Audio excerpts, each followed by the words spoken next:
Greetings and salutations, comic book conversationalists. This is Comic Book Hangover. My name is Scott, and here we go with another weekly haul video, as well as, per a special request from a good friend of mine, some more magazines from a magazine collection. We'll get to those last.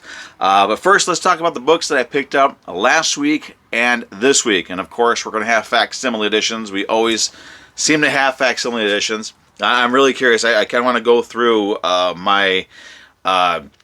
my buying list and see when was the last time I had a week where I didn't have any facsimile editions, because it seems like I had one recently, but I'm not sure. Be that as it may, last week, facsimile edition that I picked up is issue 615 of Batman, continuing the Hush storyline.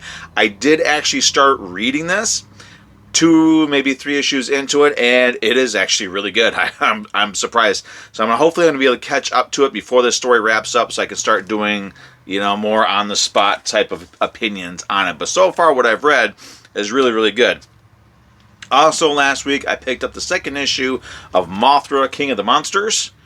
Cool Mothra logo. Really sucky ID logo. I'm just going to call it the ID logo because you can barely see the W on it. So there is that nice little cover there with the larva Mothra. And then, another facsimile edition, because you can't have just one apparently, from Marvel, Fantastic Four, number 4 facsimile edition. This is the first modern, then modern era appearance of Submariner, Namor. And then the final ones that I picked up from last week are a couple of the Godzilla versus the Hulk variant covers. I like this old school Godzilla. That's how Marvel used to draw him back in the 70s and early 80s. This was actually much better than the Fantastic Four issue.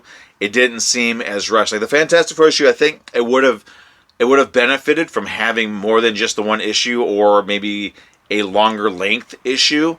But what we got, it felt rushed, and it just didn't have a good impact to it. It didn't really seem to mean anything or matter to anything. But this one here, the pacing was much better. It seemed to the writer seemed to take better advantage of the time and the story time that they had to tell their story. Grab this cover as well. So I really like this one. Now hopefully this is a sign of things to come, meaning that the next one that comes out will be just as good as this one, if not better, because I'm real excited about this Godzilla Marvel thing.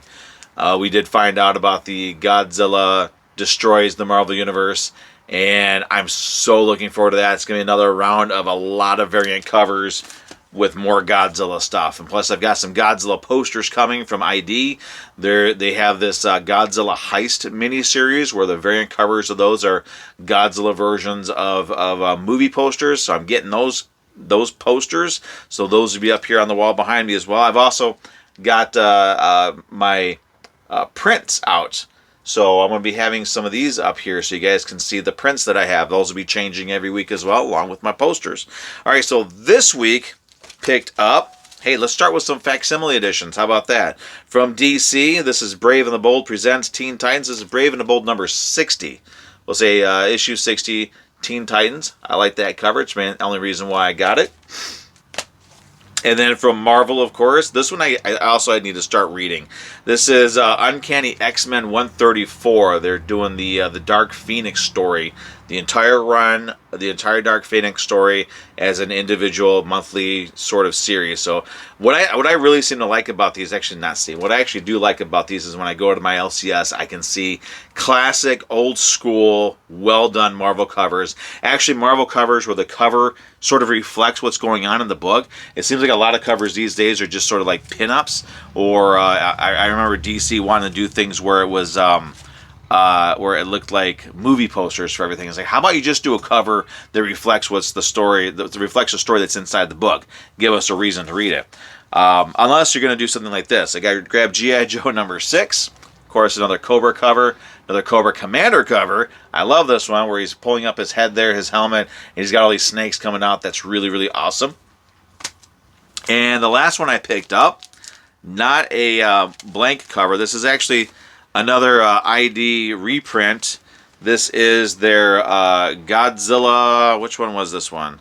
This is the Straczynski series. Well, yeah, this is the one written by Straczynski with a great wraparound cover, but they did it as a foil reprint. So there's Godzilla. I do take these off, but I wait a little bit longer, and there's the back of it.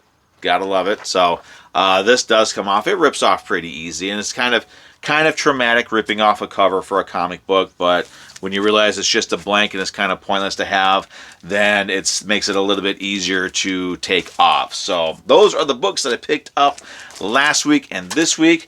As far as the magazines that I want to share, these are more magazine size, and this kind of goes in with I was getting the EC Archives reprints, which are all done now, and I realize I'm missing 3 volumes, and I will be getting those soon. And as soon as I have the entire run, then I'm going to start reading them, and we'll do a different set of reviews for those books. But these are some other EC reprints that I have. Now, this was EC Classics. And what these are, this is the first one. I need to get a new copy of this one because this is really sun-faded, but it was pretty cheap. It was only like $6 or something like that. But these are magazine-sized reprints of EC Comics, and I think they only did 12 issues of this in the 80s. It seems like EC would get reprinted every decade. They would have a new reprint until I think the 2010s really didn't get anything. But I have a couple of these. I'm going to try. I am trying to get the full 12-issue run. But so far I have issue 1, which is Tales from the Crypt.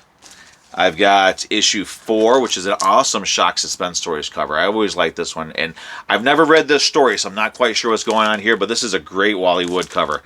Amazing artwork. That's one of the things about EC that really stands out to me, is the fact that they, from top to bottom, had amazing art, amazing artists, great writing, and some really kind of gruesome covers. Here's the other one that I have, issue 8, which is a crime suspense stories. Blowing off his head cover. And I like that because, if you look here in the mirror, you can see the reflection of the guy shooting himself in the head in the mirror. So that's pretty gruesome. But there's 12 issues in this run here. I've got 3. So I need 9 more, and I'll have those. I have all of those. I need 3 more EC Archives. I'll have all of those. And I think that may be enough for now for me for EC. But there you go. Those are my magazines I want to share this week. Those are my comics that I picked up last week and this week. And other than that, I hope everybody had a great new comic book day. Some great stuff, as always, comes out. Some amazing covers. I don't get a whole lot, but I only buy what I like. I don't go out and just buy books just to have more books to talk about on my videos. So hope that's okay with everybody. Seems to be okay with everybody. So that said, everybody, thanks for watching. Thanks for tuning in. Thank you for your continued support. Like, comment, subscribe, all that fun stuff. And I will see everybody next week with another new comic book day. See ya.